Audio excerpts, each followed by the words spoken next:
today in this video, I just want to run over how you can make weight for a tournament style weigh-in and what you need to do after you've made weight to ensure that you're refueling correctly and you're making sure that the weight doesn't increase too much so that you can then come again the next day when you progress in the tournament and make weight again. Because I work with a lot of combat sports athletes, whether that's an amateur boxer, a professional boxer, whether it's a judo athlete, Brazilian jiu-jitsu athlete, whichever kind of combat sport it is, could be judo, karate, whichever one.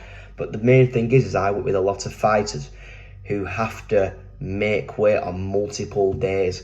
Now, the challenge is with this, when you've got a multiple day weigh-in, is that you've got to cut weight on the fight week, but you've still got to have enough energy for when you've made weight and then you're able to refuel correctly. So the number one tip that I can give you first of all for a multiple style weigh-in structure is making sure that you're not cutting too much weight on the week of the fight. I would highly suggest that you only cut between 2 to 3 kilograms at an absolute push to ensure that you're not draining your body too much and dehydrating and depleting your glycogen stores. So make sure that on the week of the fight, 2 to 3 kilograms you're cutting and you're keeping your carbohydrates high, low volume carbohydrates throughout the week. So things like squares bars, cereal, flapjacks, rice cakes, these are all very good options that you can do.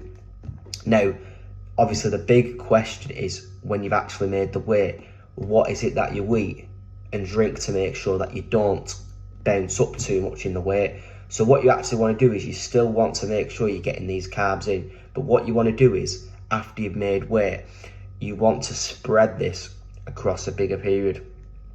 So what a lot of fighters will do typically, who I come across, is when they've made the weight, they're so thirsty and hungry and they're just tempted to eat everything within sight and within seconds after they've made weight. And the problem is believe you me, you are going to increase your weight a lot quicker than you think. It's so much easier for your body to increase your weight than it is to lose the weight.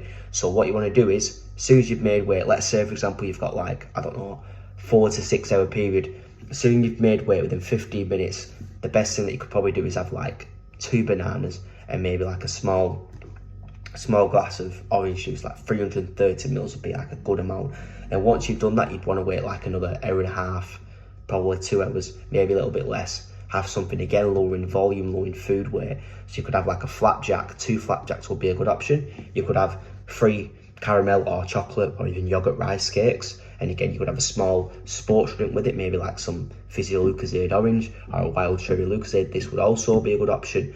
And again, you want to keep spreading out across this. I'd wait again another hour and a half and I'd have like some crunchy nut clusters with a little bit of milk. I'd have about 60 to 70 grams. Okay, so you want to make sure that you're spreading it out, and that is probably the biggest tip that I can give you. But with the rehydration, again, you want to be doing the same thing. So as soon as you've made weight, I'd get what we call a hypertonic solution. High amounts of electrolytes, low amounts of fluid, so that it gets straight into the muscle cells and hydrates you rapidly. So I'd go with about 250 mils to 300 mils of water with an electrolyte sachet. Liquid IV is a really good one. You could use Dioralyte, just any good form and high quality electrolytes, really good with sodium, potassium, calcium and magnesium. So you do that, and again you hydrate at a rate of 1 litre per hour, and you spread this across a bigger period. Now what you do is, after this, you cut it off around 30 to 45 minutes before you fight. So just before you fight, I'd have like a small handful of like Fizzy Friends, of wine gums, Maynards, some form of sweet, it's going to be really easy to digest and not sit in your stomach, and again not weigh much, because what you've got to think about here is every gram you eat of food equals a gram on the scale. So if you could keep that food weight lower, of course your weight's not going to bounce up quicker. So let's say for example you fight now and you win your fight and you progress, and let's say for example you've got to fight again in a couple of hours or the next day. What you do is you look at your weight after the fight.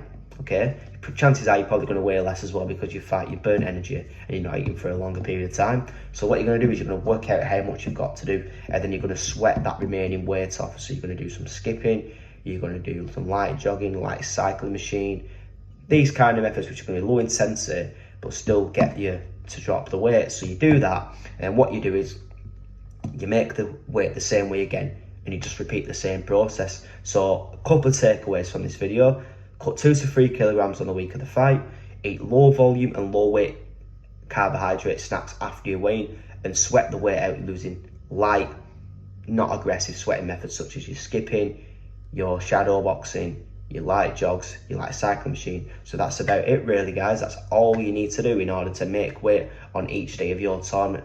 Now listen, if you like this information and you want some more nutrition and diet tips for combat sports, don't forget to hit the subscribe button for more, and you'll get plenty more videos just like this one.